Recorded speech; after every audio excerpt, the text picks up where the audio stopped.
Unemployed and Afraid acknowledges the traditional owners of the land we have recorded this episode on and of the land where you, the listener, are tuning in from. We would like to pay our respects to elders past, present, and extend our respect to any First Nations, Aboriginal, and Torres Strait Islander people joining us today, acknowledging that this always was and always will be Aboriginal land. Welcome to Unemployed and Afraid, a podcast that explores the messy middle of being out on your own and starting over with the people who've done it. I'm your host, Kim Curtin. Thank you for being here. Let's get into today's story of starting over.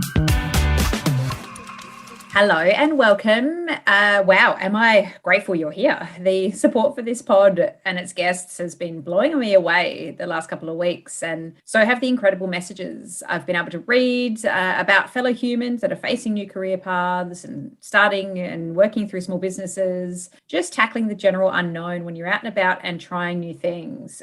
Boy, do I feel you.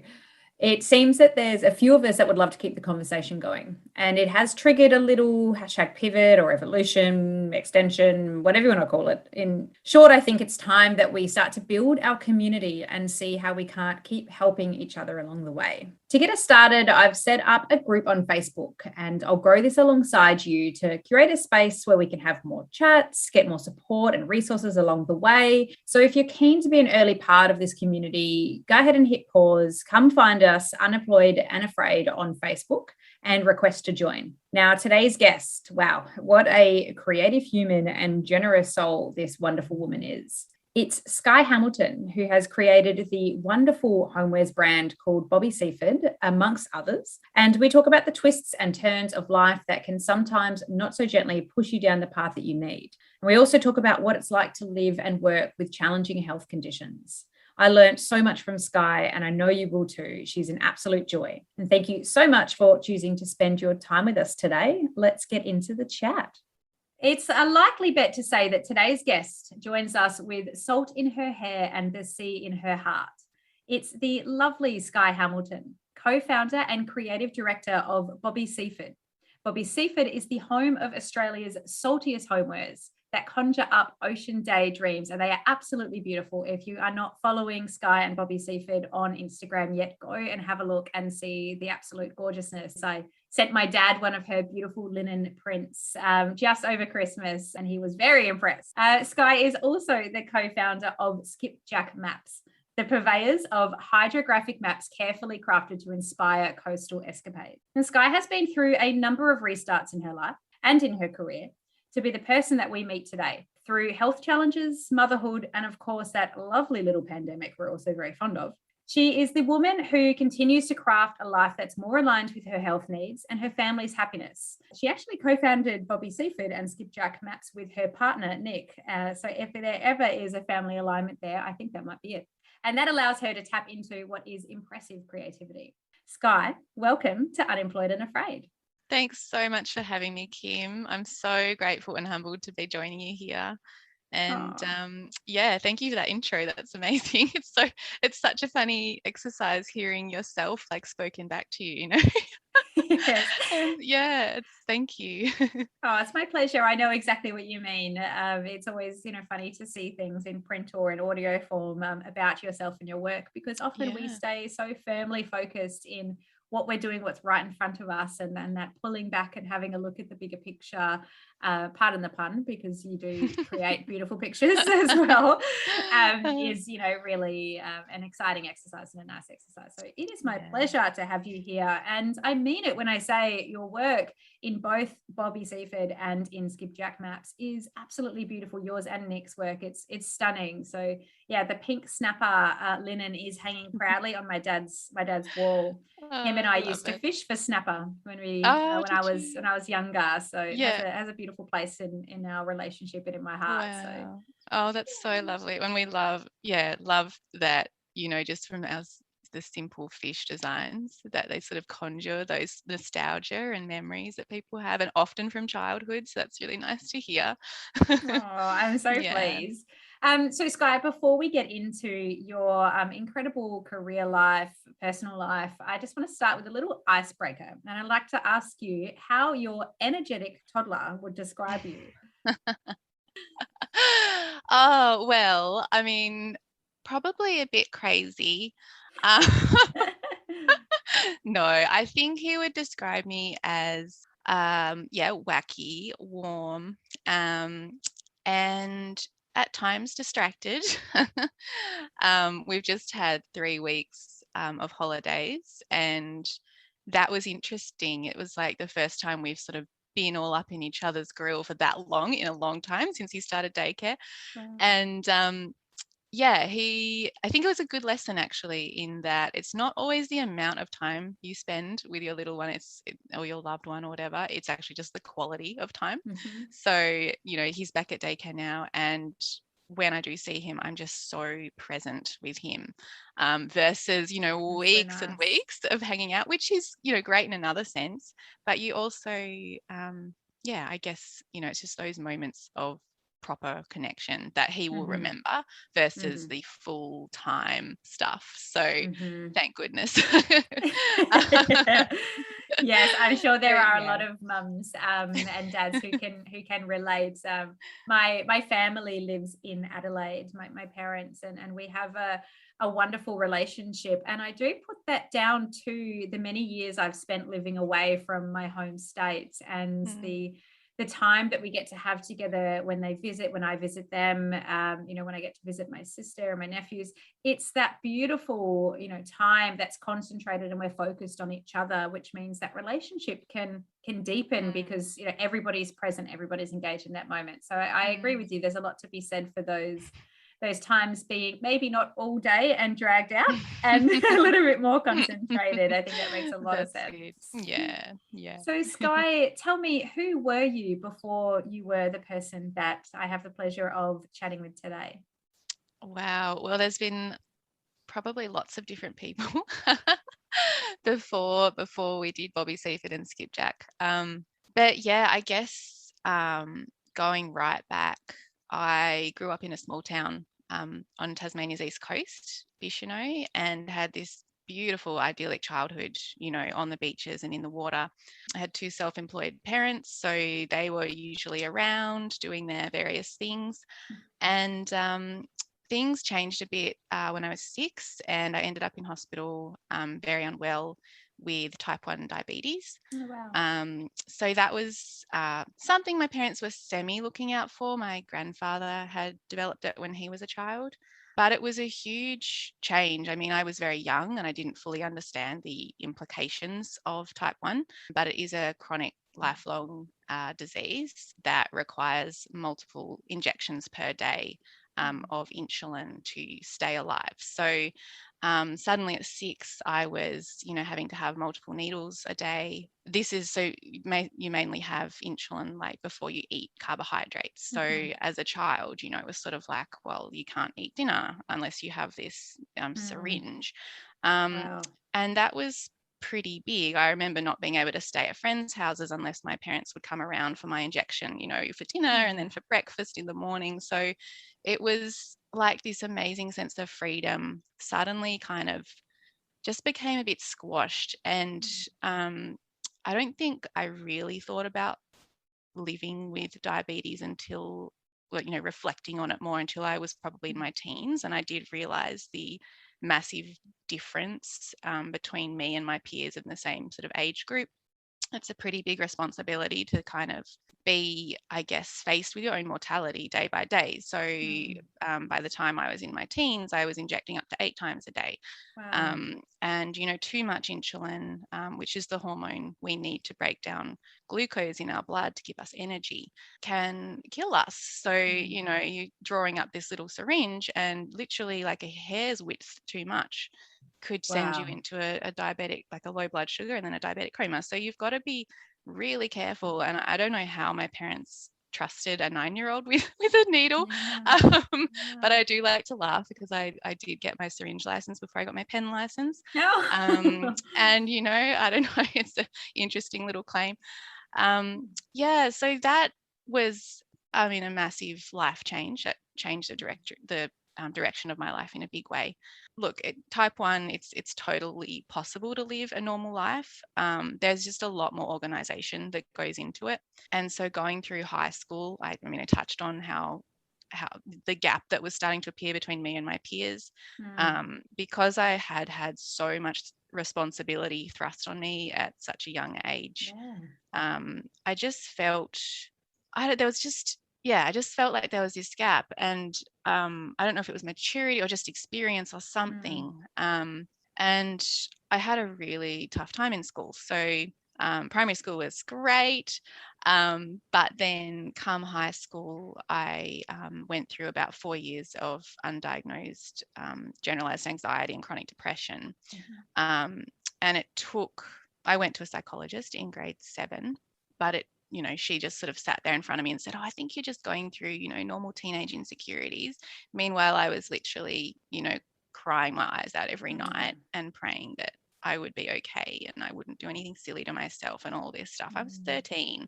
So there was clearly a lot going on. And it wasn't until I was in college, so 17, that I got a diagnosis of chronic depression and generalized anxiety.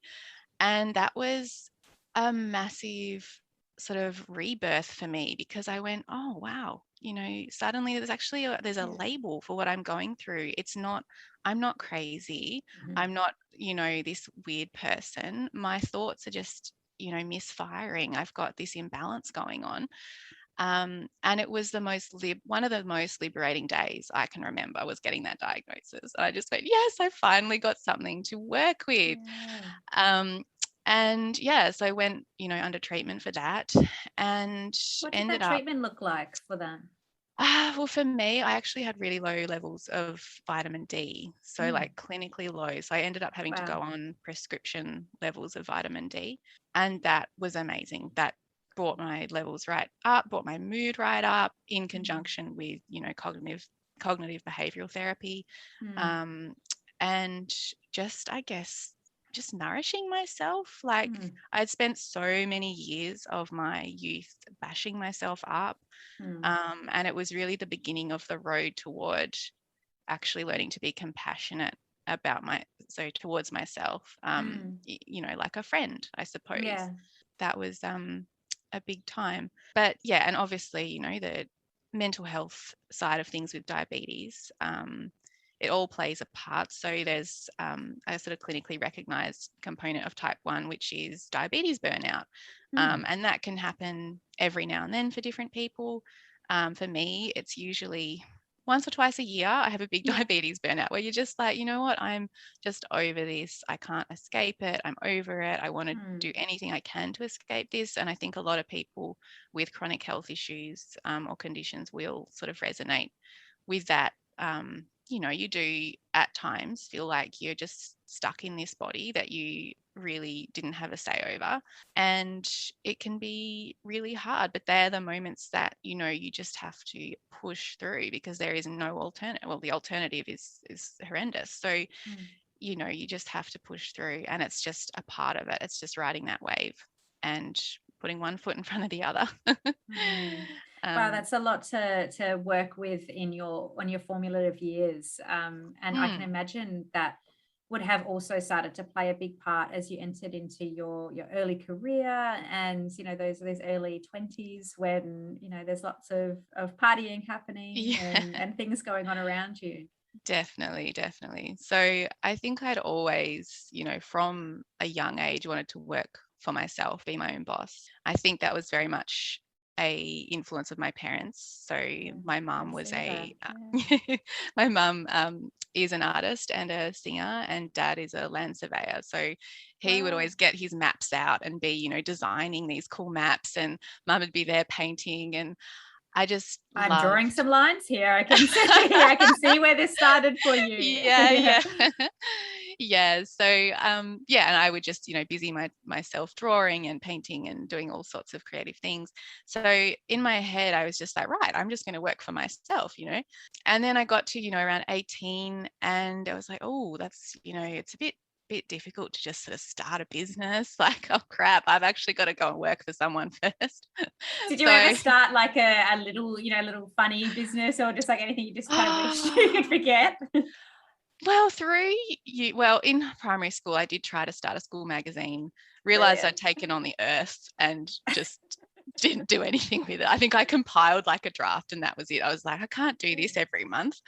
And then, sort of going into uni where I studied visual communication and journalism and media, I made sure that my visual communication projects were sort of things that I could almost set up as a business. So every year we had to create a portfolio.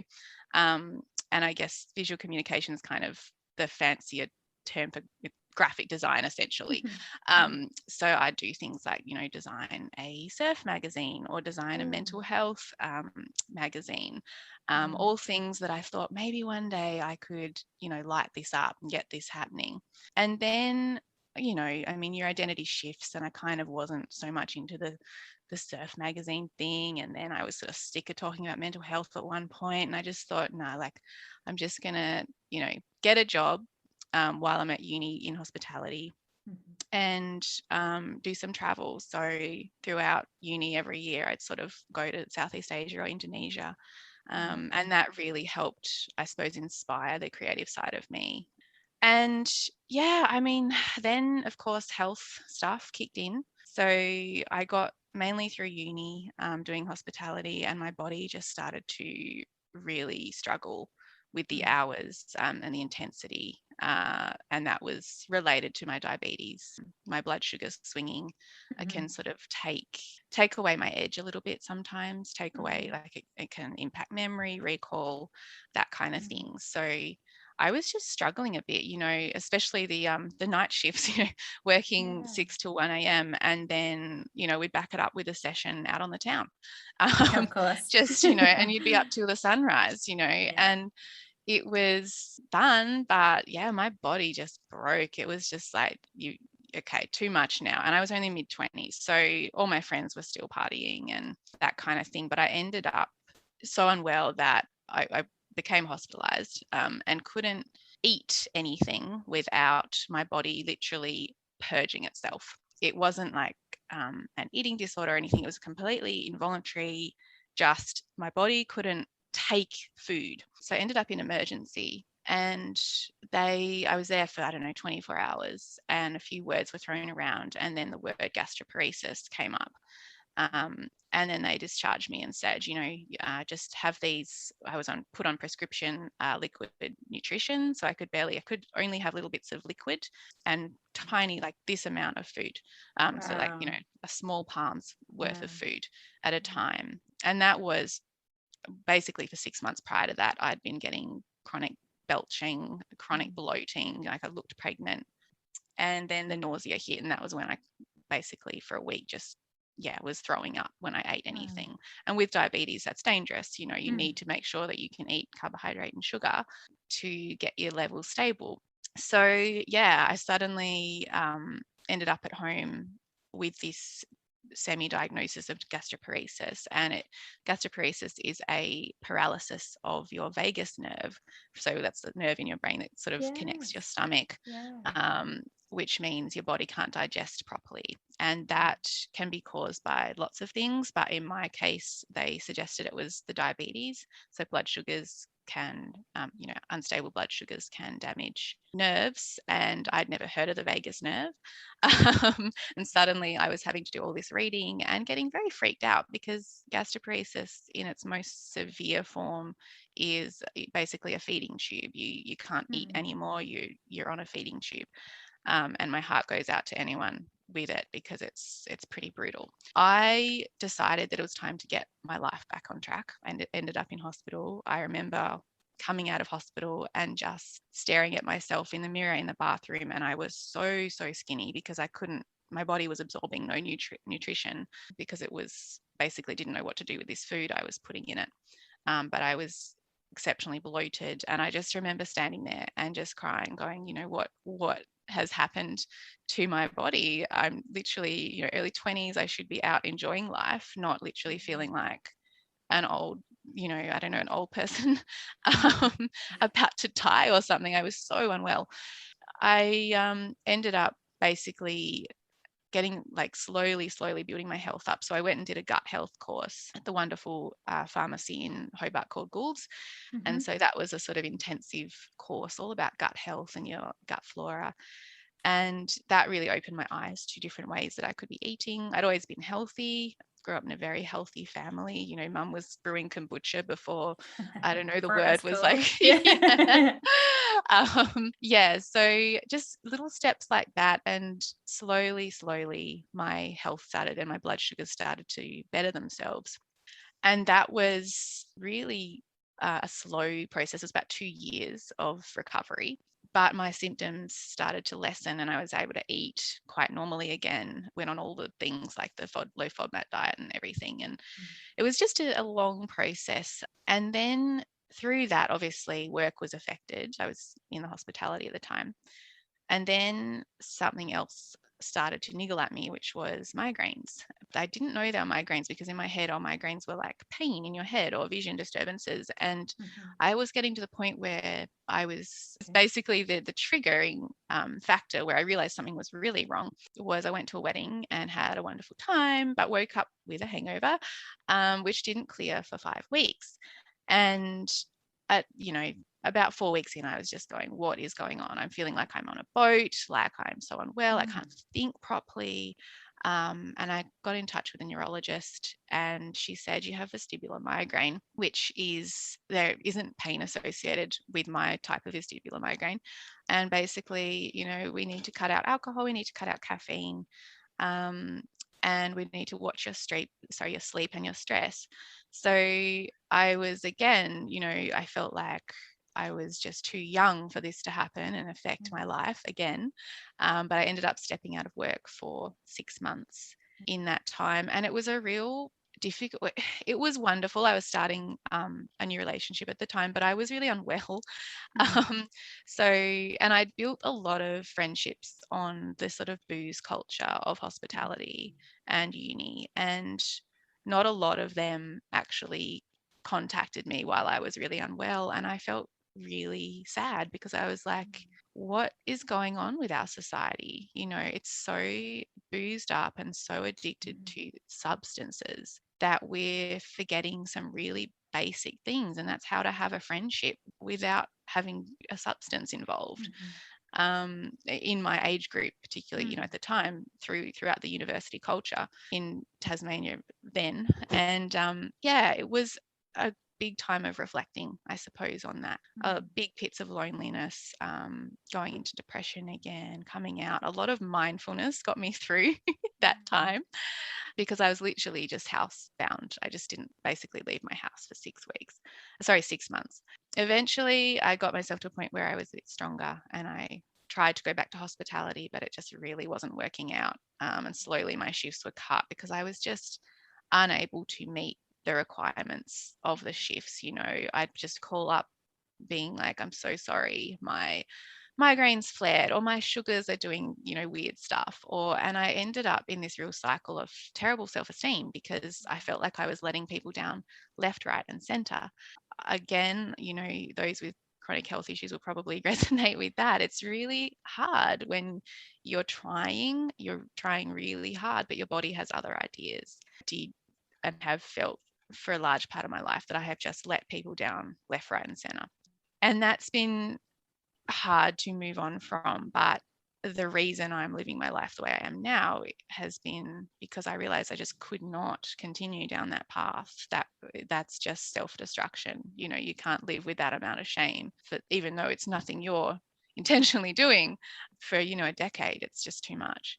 So I ended up getting a job at a gallery and worked there for about 3 years and ended up falling pregnant while I was at the gallery, which sort of led us on to, I suppose, the next chapter of my life. But in that pregnancy was a big period because I had actually, Nick, my partner, and I, who I run Bobby Seaford with, had gotten jobs in Canada. So we were all ready to go to Canada. I was going to be working in a creative department of a company over there, and he was going to be innovation manager for their company. So these were like our dream jobs. We're going to move overseas. We're going to do a couple of years and then come back and have a family. Amazing. So we had this dream, and then we booked flights for Canada. Nick went to the flight center. I went to the doctors just to have my last checkup. And I just thought, I don't know what things are going to cost in the medical system over there. I'm just going to get all the tests I can for free, like have this test and a pregnancy test. And anyway, I'm just chatting to the doctor and she's like, oh, it's positive. And I went, what? I'm moving to Canada in 4 days. It can't be positive. And so I had to go off and I got a blood test, which confirmed, yes, I definitely was about only 4 weeks pregnant at this point. So you would have had no triggers, I guess, to even think that No, you at that stage absolutely were pregnant. not. Wow, I'm like, I just realized my mouth was covered because I was like shocked. It would have been so scary. Yeah, it was. We'd moved out of our house. Everything was packed up. We were staying with family before we flew out, quit jobs, that kind of thing. And then suddenly we were just like, okay, we're going to have a baby now. I was feeling nervous about moving because I have my health support system here for my diabetes, and pregnancy and type 1 diabetes is a whole new kettle of fish. And so we mulled over it for about a week and then ended up calling Canada and saying, sorry guys, like this is what's happening, we have to stay. Of course, we were still so early on in the pregnancy and I was concerned, if things didn't work out or whatever with that, about what would happen to us. But we got through. But I guess we had our beautiful little boy before we were really ready. So I guess there is never the perfect time to have a child. But we had a completely different life in our head. And, we were meant to be in Canada doing snowboarding and working there. Not like, changing nappies and having this screaming baby 24 hours a day. He was beautiful. But yeah, it's a big time, like becoming a parent. It was just a complete renovation of your soul because your life is completely different.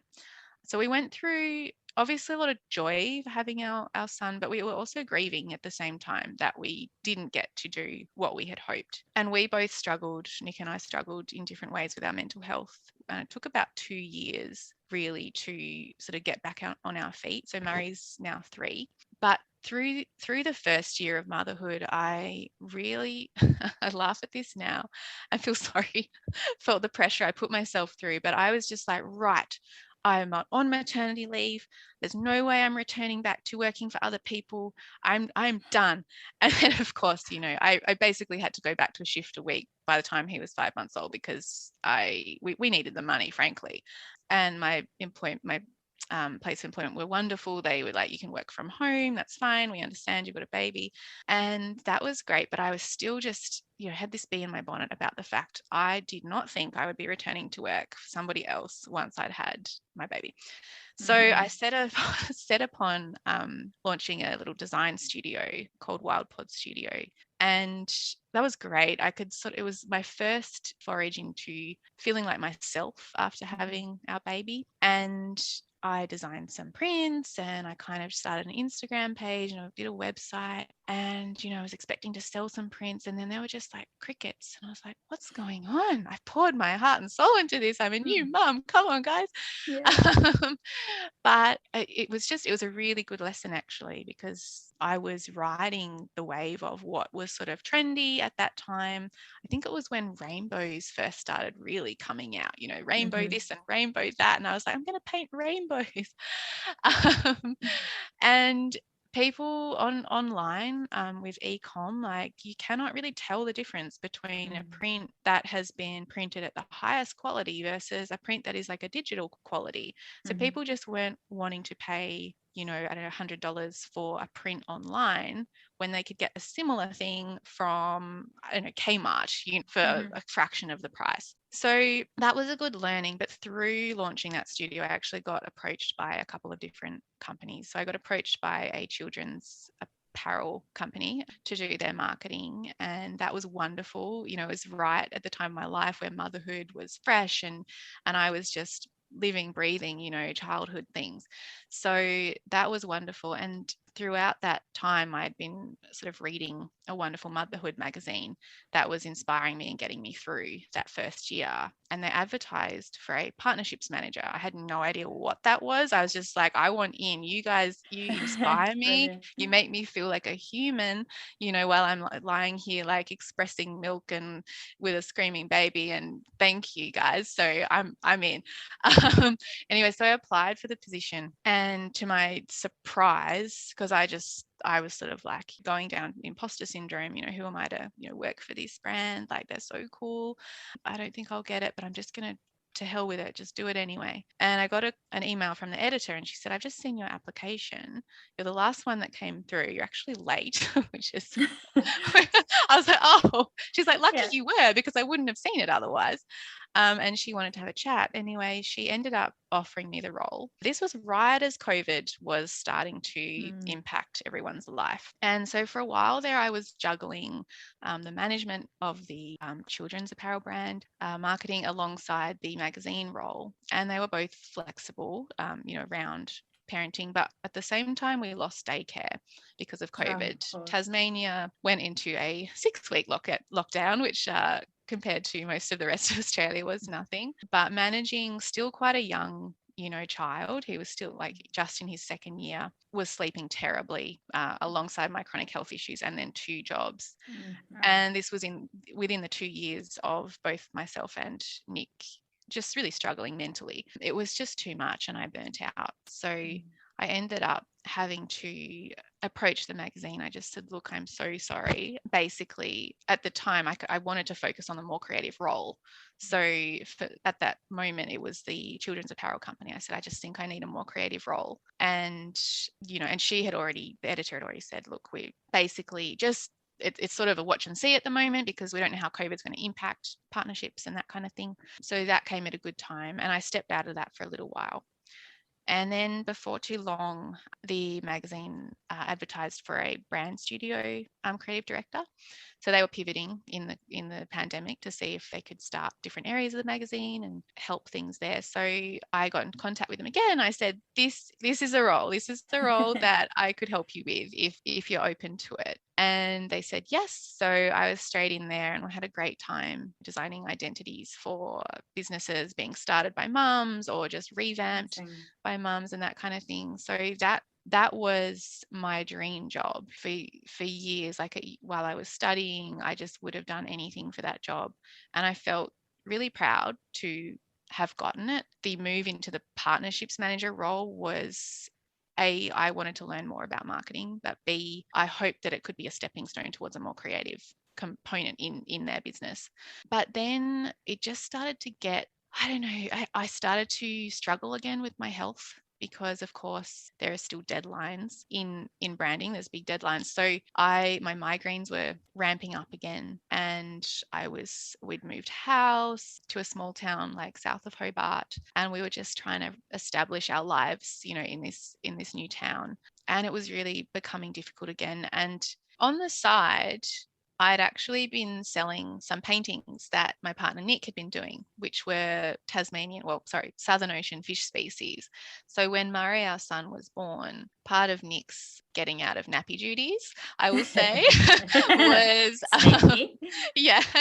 was just painting fish, tuna, and that kind of thing, because he loves getting out to fish, and having a newborn meant he couldn't get out as much as he wanted. So he channeled that energy into watercolors, which he'd never done before.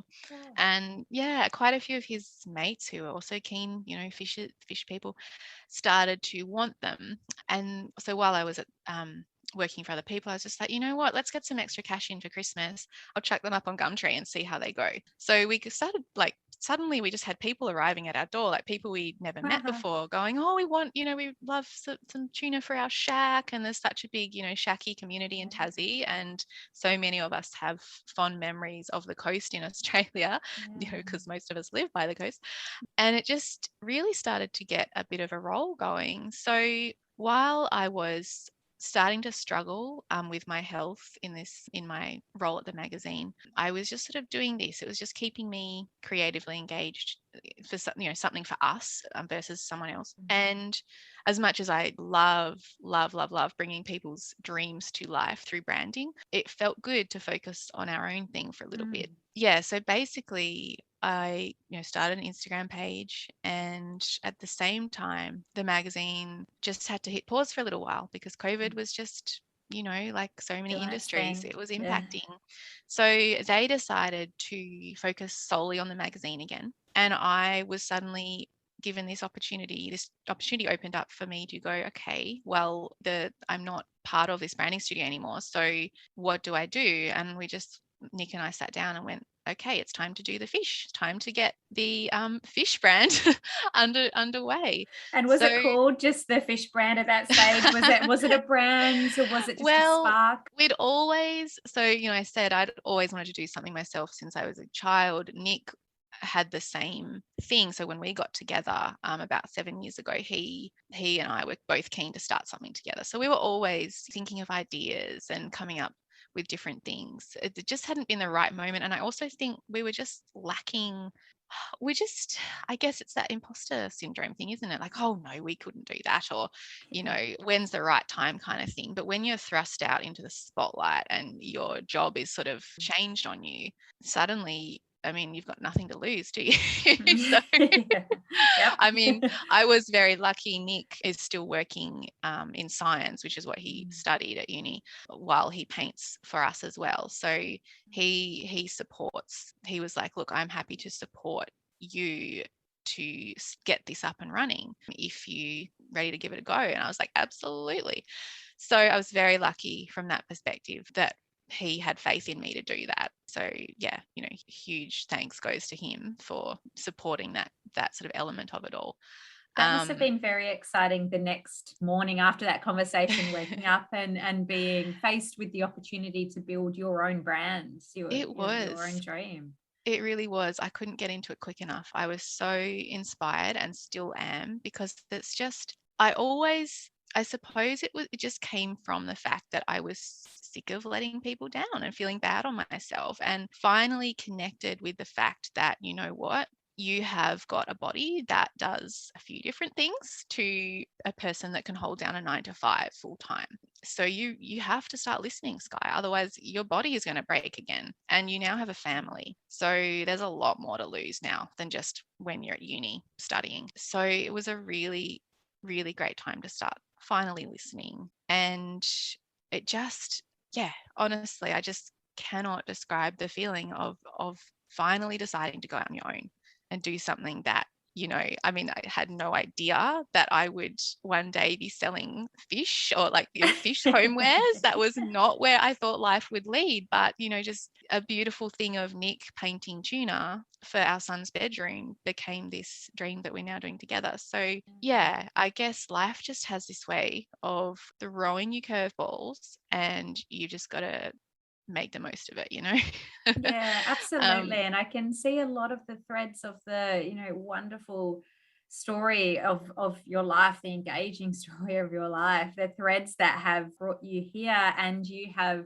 looked at them and taken them and seen the opportunity with everything that you've got, which is really exciting. I think for a lot of people, seeing the wood from the trees is very difficult, and wanting the thing that you do in the moment to be the thing all the time. I think often we invest a lot in whatever it is that we're doing right now, or their almost desperation to uncover what it is that you're, quote unquote, meant to be doing with your life, and seeing the threads that have led you to this point, and the opportunities that have gently and sometimes not so gently steered you into this direction is, it's incredible to hear. Thank you for sharing it so openly as well. It's really a gift to give that story. It's really powerful. I'm really interested in that first day, and the first few days, the first few weeks, that really exciting moment when you are delving into this brand, into this business. Did you approach it with a sense of system, or do you kind of just grab and go and do little bits at a time?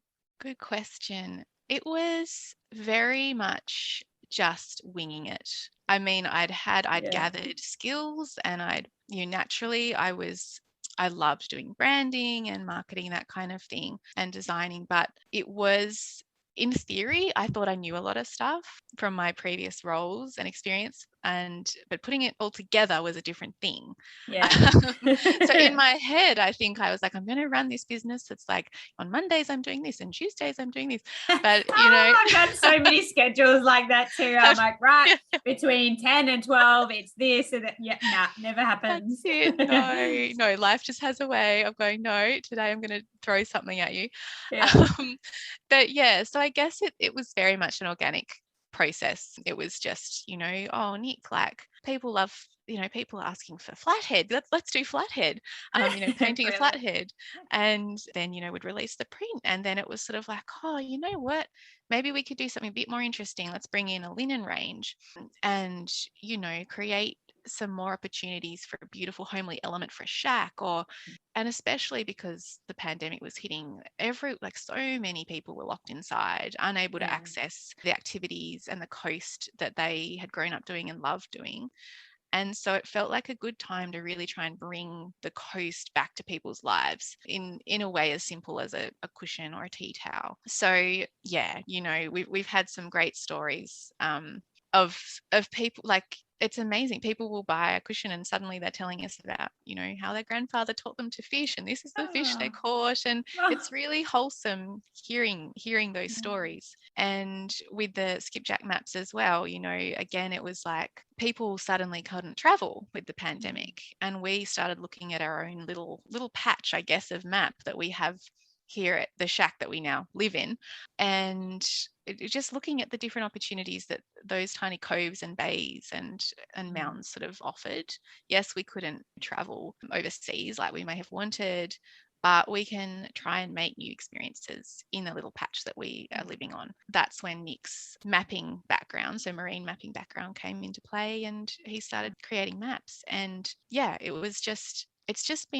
it feels like the right time to sort of bring something to the world that is about celebrating our beautiful natural environment, and something that reflects people's loves back to them, I guess. Yeah, I can absolutely see that I know I've been following your brands, plural, for quite some time, and there is that sense of family that seems to come out, a sense of connection that seems to come out of the work, which is brilliant. And it's different too, as you say, you can see the difference between a digital print and how these are created and replicated to have in homes is just it's beautiful quality. And I can see your design element in everything that's being produced come out as I hear your story. It's so interesting to see how it's come out. And I imagine there were some moments where you had the basics, not to get like too deep into the business route, but the basics of, okay, so how am I going to get this from image into print, into the quality that I want, the frames,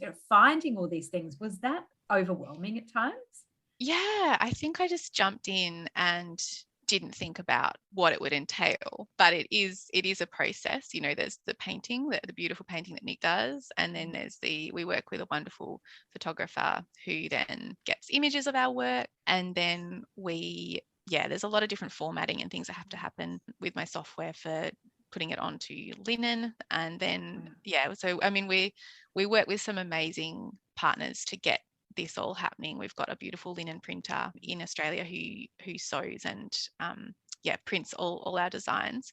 And for us, it was really important to keep things made in locally if we could, particularly just given the pandemic. We wanted to support businesses that were probably being impacted by things. Did you have those moments where you're just like, okay, so I have to put this onto linen because it's exactly where this needs to be. I don't know how to, so I'm just going to Google it. Like, was it like that, or were you able to meet people and take it, in the reverse engineer?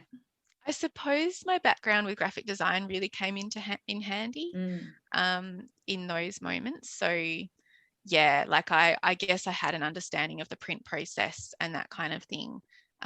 So I could call on, my degree was worth something, it turns out, call on that kind of stuff. Oh, brilliant. Yeah. And how did it feel to get your first sale through, Bobby Seaford, Skipjack, that first sale from someone that you don't know or somebody you haven't connected with before? Yeah, so thrilling. Like we ran Bobby Seaford just via Instagram DMs for ages. So it was like, hey, here's our new print or tea towel. DM us and we'll send one out. And it got to the point where I couldn't handle the DMs because it was just too much going on. And as you would know, it's really hard to organize DMs in Instagram. Impossible. So we were missing things. And so then I built a website, and it was, it's thrilling getting a Gumtree sale, but when you get a sale through your own website, you're like, oh, someone actually took the time to go to Instagram and to our website. And that was amazing. It's still like every sale that comes through that's from someone that we don't know just gives up, like, it's just the biggest thrill, because we know that these fish are going somewhere to be loved and to bring some joy and nostalgia to people. So yeah.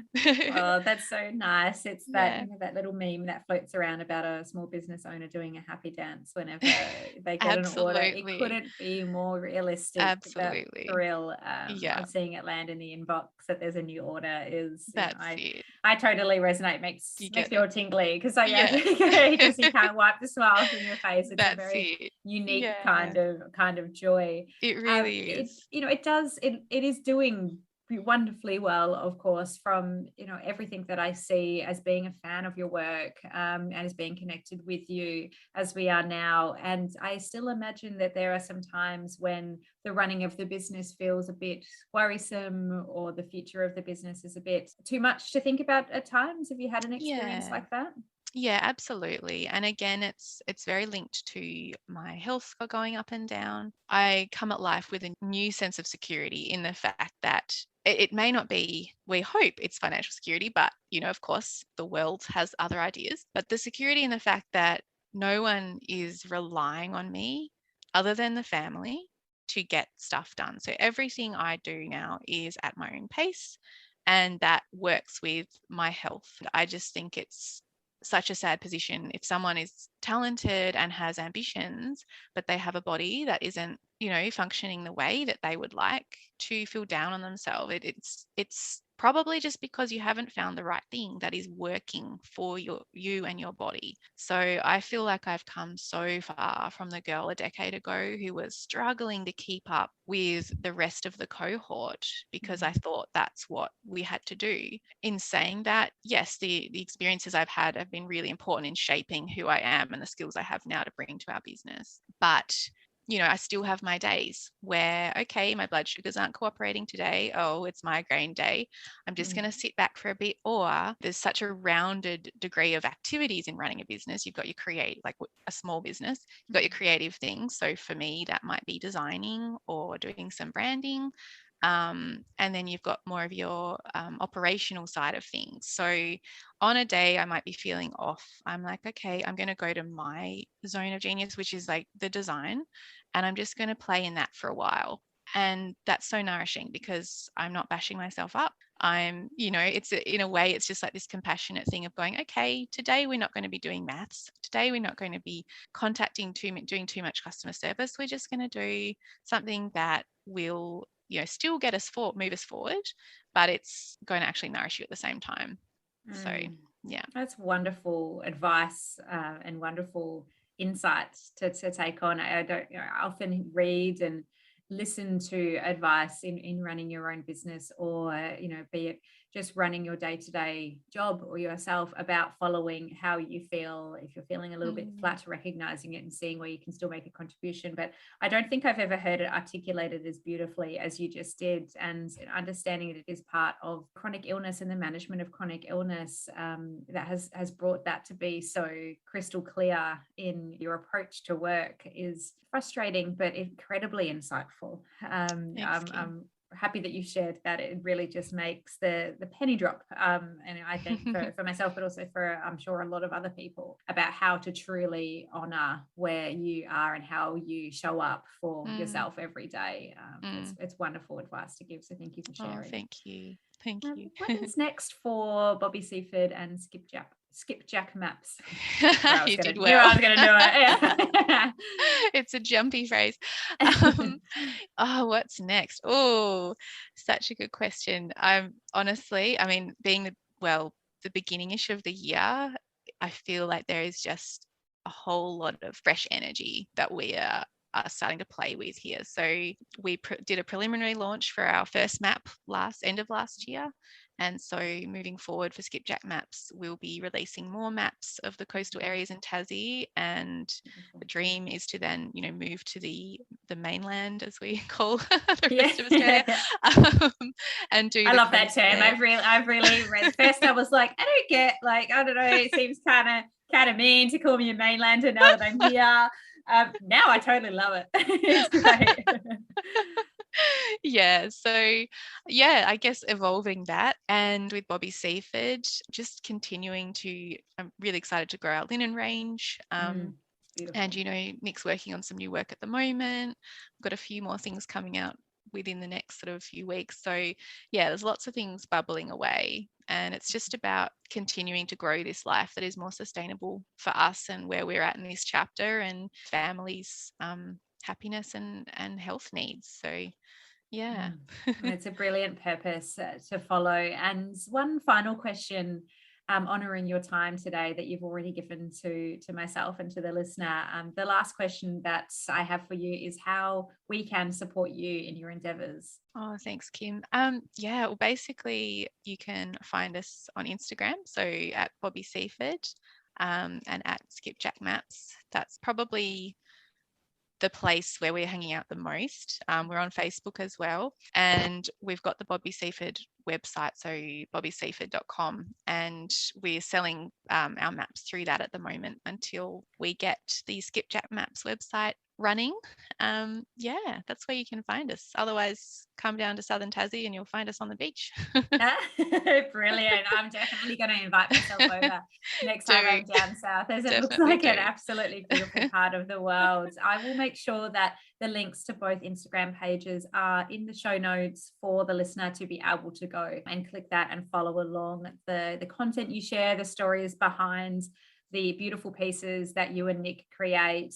It's a really enjoyable corner of the internet. So yes, if listener hasn't checked that out yet, please do, because it is beautiful. Skye, thank you for your time today, for sharing so generously and letting us be a small part of what has been a powerful and inspiring journey.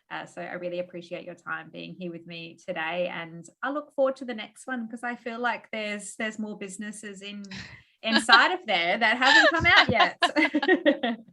How did you work that out? No. Look, I mean, it's just that bane of the creative soul, isn't it? It's like you just want to keep creating, keep bringing joy to people and pushing yourself. So thank you so much for allowing the time and space for me to share my story, and hope I haven't overshared. If you have, I'm a great oversharer. You join the rest of us in doing so. We all find ways to overshare in our lives. So no, I think it was the perfect level of sharing, Skye, and I'm so grateful for you. So I wish you the very best day and look forward to chatting with you again soon. Thanks, Kim. Thank you for listening to Unemployed and Afraid, the stories of starting over with your host, me, Kim Curtin. If you liked the episode and are keen to hear more, please hit the follow button and leave a review. And let's keep the conversation going on Instagram at Unemployed and Afraid, where there's more goodies and links to today's show notes. See you there.